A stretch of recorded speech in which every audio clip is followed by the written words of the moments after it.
Hai, Assalamualaikum semua. Nama saya Nu'ur Balkis binti Razali. Boleh panggil saya Teacher Balkis. Selamat berkenalan. Hai, nama saya Nurul Rahwani Rashikah binti Muhammad Azli. Boleh panggil saya Teacher Nurul. Hai semua, selamat berkenalan. Hai, nama saya Yasmin Rashika binti Rasidi. Boleh panggil saya Teacher Yasmin. Selamat berkenalan. Hai, nama saya Sarah Hani binti Abdul Latif. Boleh panggil saya Teacher Sarah. Selamat berkenalan. Assalamualaikum, nama saya Sharifah Syafiqah Alisha binti Said Maliki. Boleh panggil saya Cikgu Alisha. Selamat berkenalan. Hai, Assalamualaikum. Nama saya Nurul Syawani binti Nur Azizi. Boleh panggil saya Cikgu Syawani. Selamat berkenalan. Teori perkembangan psikososial Erik Erikson.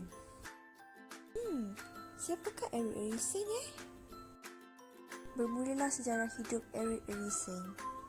Nama sebenar Erik ialah Erik Hamburger. Erik dilahirkan di Frankfurt, Jerman pada 15 Jun 1902. Beliau adalah seorang ahli psikologi perkembangan Amerika dan psikologikal Amerika yang terkenal dengan teorinya mengenai perkembangan psikososial manusia.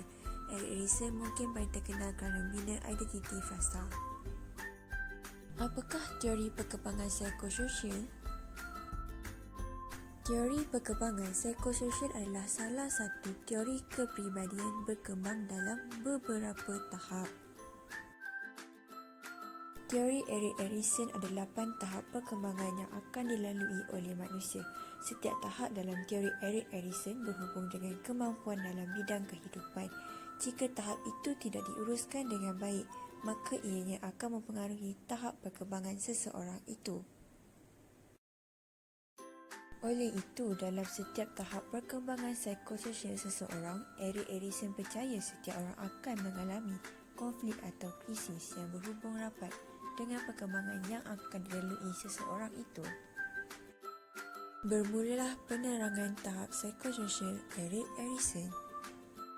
Tahap pertama, percaya lawan tidak percaya, iaitu pada umur 0 hingga 1 tahun. Ia merupakan tahap pertama dalam kehidupan. Bayi bergantung sepenuhnya kepada orang lain dan ibunya. Hal ini kerana bayi tidak mampu untuk berbuat apa-apa dan bayi lumrahnya adalah menangis. Bayi seharusnya mendapat penjagaan yang sempurna daripada ibu. Menurut John W. Centrock 2011, bayi akan menunjukkan tindak balas positif seperti merasa selesa, percaya pada orang lain dan hilang rasa takut. Manakala penjagaan yang tidak sempurna kepada bayi akan menjadikan bayi berasa tidak percaya kepada orang lain selain dari ibunya dan akan berasa takut apabila bersama dengan orang lain. Erikson percaya bahawa kepercayaan pada tahap ini akan memudahkan seseorang untuk berani menyelesaikan masalah dan berhadapan dengan masalah. Oleh itu, penjagaan yang rapi dan sempurna daripada ibu bapa semasa kecil adalah sangat penting untuk melahirkan individu yang sempurna. Tahap kedua, autonomi lawan sifat malu pada umur 1 hingga 3 tahun. Tahap kedua dalam perkembangan manusia, ianya berlaku pada lewat usia bayi dan pada tahap awal kanak-kanak. Pada tahap ini, kanak-kanak akan mula mengenal pasti sifatnya. Sebagai contoh, kanak-kanak mula melakukan sesuatu itu menggunakan kedua-dua tangannya. Dalam definisi kata lain, sikap ingin mencuba sesuatu itu sangat tinggi pada tahap ini. Di samping itu, mengikut pandangan Ramlah Jantan dan Mahani Ghazali pada tahun 2004, pada tahap ini, kanak-kanak mempunyai keinginan untuk melakukan sesuatu dengan bebas tanpa bergantung kepada sesiapa pun. Oleh itu, peranan ibu bapa adalah penting pada tahap ini. Ini disebabkan pergalakan dan sokongan dalam memperkembangkan potensi kanak-kanak pada tahap ini adalah sangat diperlukan. Jika sebaliknya, kanak-kanak akan menjadi pemalu dan tidak ada keyakinan jika tidak ditunjuk ajar dan peluang untuk mencuba. Malahan, kawalan ketat dan hukuman seperti dedaan sebenarnya telah menyekat perkembangan kanak-kanak dan seterusnya kanak-kanak akan menunjukkan kesan yang negatif. Kesan negatifnya adalah kanak-kanak tidak ada keyakinan untuk mencuba dan sentiasa dibelenggu sifat takut. Pada pandangan Aziz Yahya dan Jaafar Siddiq pada tahun 2006, jika ibu bapa ataupun penjaga terlalu melindungi atau tidak setuju dengan perlakuan kanak-kanak pada tahap ini, dan akhirnya, kanak-kanak merasa malu pada tingkah laku dan sanksi dengan kebolehannya. Tahap ketiga, inisiatif lawan sebersalah 3 hingga 6 tahun. Okey, untuk ciri-ciri perkembangan emosi pada umur 3 hingga 6 tahun ini ada banyak, tetapi Cikgu Balkis hanya senaraikan beberapa saja. Dan jangan risau, Cikgu Balkis akan berikan contoh berdasarkan ciri-ciri yang Cikgu Balkis sebutkan. Okey, mari kita lihat untuk ciri yang pertama. Ciri yang pertama adalah mereka belajar dengan cepat. Kenapa mereka belajar dengan cepat? Ini adalah kerana pada usia 3 hingga 6 tahun, neuron saraf mereka sangat banyak berbanding kita. Jadi, neuron-neuron itu akan membantu mereka untuk belajar dengan cepat. Okey, untuk yang kedua pula, kanak-kanak ini peka kepada perkara yang betul dan salah. Okey, Cikgu Balkis adalah buat satu, bukan eksperimen, tetapi Cikgu Balkis mengajar mereka bahawa ketam ini warna orange, seperti apa yang mereka lihat di dalam TV. Tetapi pada satu hari itu, Cikgu Balkis mengatakan bahawa suruh mereka color ketam itu warna hijau dan salah seorang daripada mereka tu peka kepada benda tu dan mereka tahu bahawa apa yang saya cakap ketam warna hijau adalah salah. Jadi di situ saya sendiri dapat lihat bahawa kanak-kanak pada usia ini sangat peka dengan apa yang saya cakap walaupun kelas itu pada ketika itu sangat bising. Okey, untuk ciri yang ketiga pula, mereka mula membina sikap negatif jika merasa serba salah. Jadi janganlah membuat mereka merasa serba salah kerana sikap negatif itu akan terbawa-bawa sehingga mereka besar. Okey, untuk yang keempat pula, mereka akan merasa serba salah jika diketawakan. Janganlah ketawa kepada mereka pada di saat mereka melakukan kesalahan, tetapi berilah kata-kata pujian supaya mereka merasa dihargai dan mereka tak rasa yang serba salah kepada diri mereka. Okey, untuk yang keberapa, ingin meneroka dan mencuba sesuatu yang baru dan mencabar.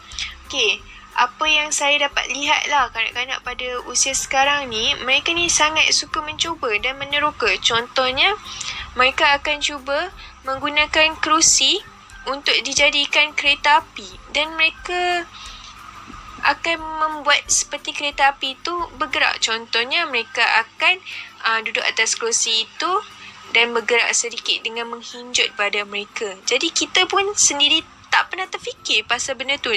Jadi mereka, apabila mereka melihat di dalam TV, dan mereka akan mencuba benda tu sendiri. Okey, untuk yang seterusnya, kanak-kanak mula berinteraksi dengan persekitaran mereka. Okey, pada umur ini, mereka dah mula untuk bersosial dengan orang lain, untuk bercakap. Contohnya, "Hai, nama saya Balkis." Mereka akan bercakap dengan kawan-kawan sekelas mereka. Dan mereka tak akan rasa perkara bercakap tu adalah satu perkara yang remeh bagi mereka. Okey. Untuk yang ke-8 pula, mereka akan cuba melakukan kerja-kerja yang dibuat oleh orang dewasa. Okey. Cikgu akan tunjuk video selepas ni, tapi cikgu akan bagi contoh dahulu. Mereka akan cuba benda yang macam orang dewasa.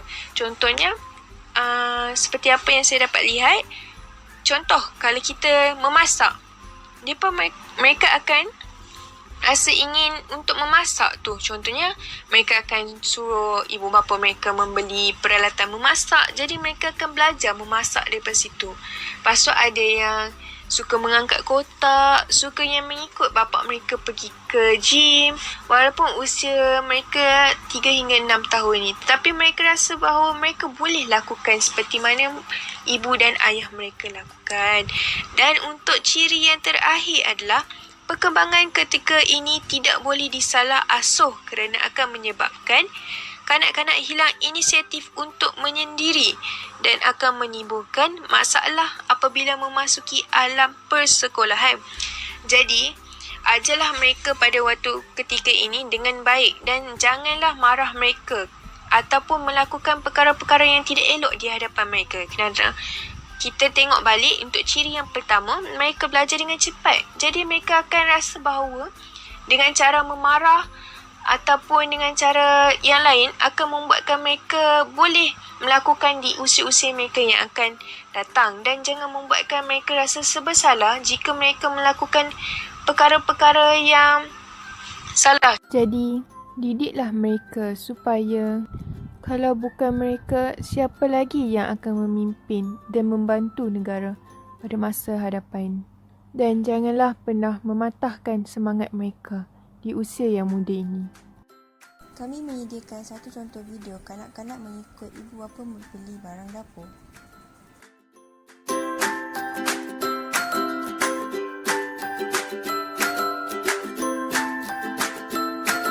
Tahap yang keempat iaitu industri lawan rasa rendah diri kanak-kanak berumur 6 hingga 12 tahun.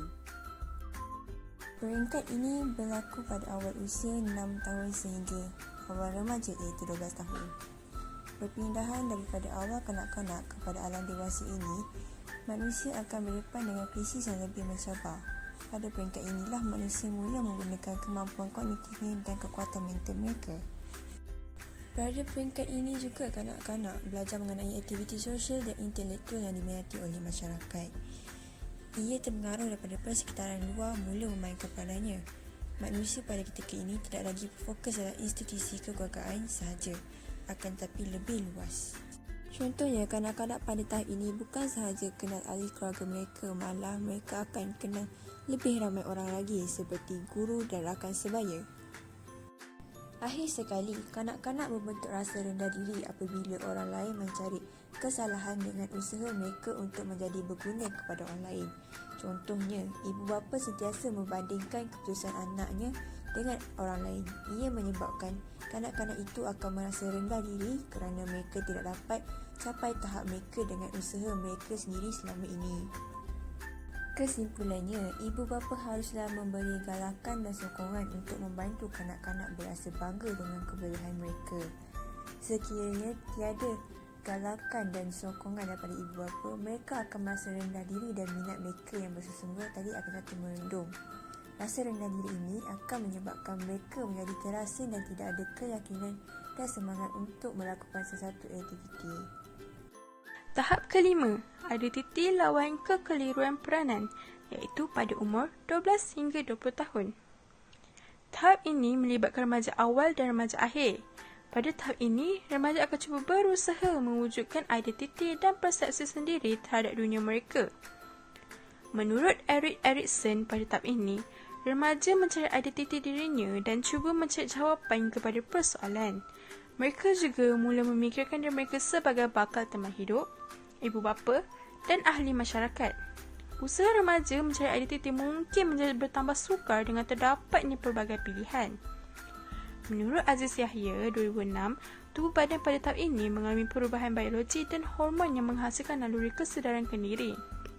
Remaja memperoleh kesedaran pada diri mereka sebagai individu, rakan seksual, pekerja dan ibu bapa yang berkebolehan dan sebagai individu baru. Tarikan kepada berlainan jantina mula terbentuk. Remaja juga perlu mengintegrasikan penyelesaian yang sihat pada semua konflik terdahulu, mengembangkan naluri asas kepercayaan, naluri berdikari, kecekapan dan rasa dapat mengawal diri. Remaja yang berjaya menangani konflik terdahulu sudah bersedia menghadapi krisis identiti. Mereka juga akan mempunyai identiti yang kuat dan bersedia merancang masa depan. Sekiranya remaja tidak berjaya menyelesaikan konflik ini, mereka akan tenggelam dalam kekeliruan, tidak berupaya membuat keputusan dan pilihan terutamanya berkaitan pekerjaan, orientasi seksual dan peranan secara am. Mereka juga akan mula merugi peranan dan fungsi mereka dalam masyarakat. Terusnya, tahap ke-6, kemesraan lawan keterasingan. Lingkungan umur 20 hingga 40 tahun. Okey, yang pertama, pada tahap ini, selalunya dialami pada masa awal dewasa. Dewasa akan membina hubungan yang sangat rapat atau sebaliknya berasa terasing jika tidak mahir membina hubungan. Menurut Erik Erikson, pada tahap ini, dewasa memerlukan kasih sayang melalui keakraban dan perhubungan. Dan pada peringkat ini juga, seseorang dewasa akan mendirikan rumah tangga. Jadi, cara inilah yang membolehkan orang dewasa berkongsi hidup bersama serta mencapai kemesraan dan kerapatan. Okey, itu baru kemesraan. Okey, keterasingan. Dewasa yang tak mampu untuk membentuk ikatan sosial yang kuat akan melahirkan rasa kesepian, yang mana pada tahap ini, dewasa tidak bersosial, tidak pandai bergaul dengan orang sekeliling. Jadi, orang dewasa seperti inilah yang masih bujang atau masih lagi tidak berkahwin akan berasa sunyi serta mengalami rasa pengasingan. Tahap ke-7, generativiti lawan pemusatan kendiri. Pemusatan kendiri ni maksudnya tiada perubahan yang berlaku kepada seseorang individu yang berumur 40 hingga 65 tahun. Okey, yang pertama, generativiti ini merujuk kepada seseorang untuk memberi sumbangan dan perkhidmatan untuk generasi akan datang. Pada ketika ini, individu yang telah berkahwin dan mempunyai anak akan cuba memupuk dalam diri mereka untuk mempunyai sifat mengambil berat terhadap orang lain. Seterusnya, seorang dewasa akan berpuas hati jika dapat membantu anaknya menjadi orang dewasa yang sangat bertanggungjawab. Sifat ini dapat memupuk melalui pemikulan tanggungjawab sebagai ketua keluarga, termasuklah mengasuh, mendidik dan memberi makan. Pada tahap ini, individu tersebut akan dinilai sama ada mereka adalah individu yang sangat aktif ataupun pasif dalam membangun masyarakat yang lebih baik. Ini adalah serba sedikit mengenai penjelasan generativiti. Seterusnya, pemusatan kendiri, yang maksudnya tiada perubahan. Okey, individu yang hanya mementingkan diri sendiri dan tidak pernah memberi apa-apa bantuan kepada orang lain akan berasa kecewa dan kurang berpuas hati dengan kehidupannya. Akibatnya, proses pemusatan kendiri akan berlaku pada individu tersebut. Tahap ke-8 pada umur 65 tahun ke atas, kesepaduan lawan putus asa.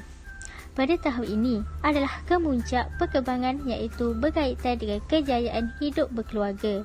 Jika individu berpuas hati dan telah berjaya mengatasi masalah-masalah yang dialaminya pada tahap-tahap awal, dia akan mencapai sifat kesepaduan. Manakala jika sebaliknya, individu akan sentiasa menyesal dengan peluang-peluang yang terlepas pada masa lalu atau gagal mengatasi masalah-masalah pada tahap umur yang awal. Ini akan membawa kepada kedukaan, kekecewaan dan akhirnya berputus asa dengan kehidupannya. Walau bagaimanapun, persoalan utama yang akan bermain di minda individu pada tahap ini adalah apakah yang telah dicapai oleh dia selama ini. Jika individu terbabit telah pun mencapai matlamat yang telah ditetapkannya atau sebaliknya, maka individu tersebut akan bangga dengan kejayaannya, dan jika sebaliknya, individu akan berputus asa.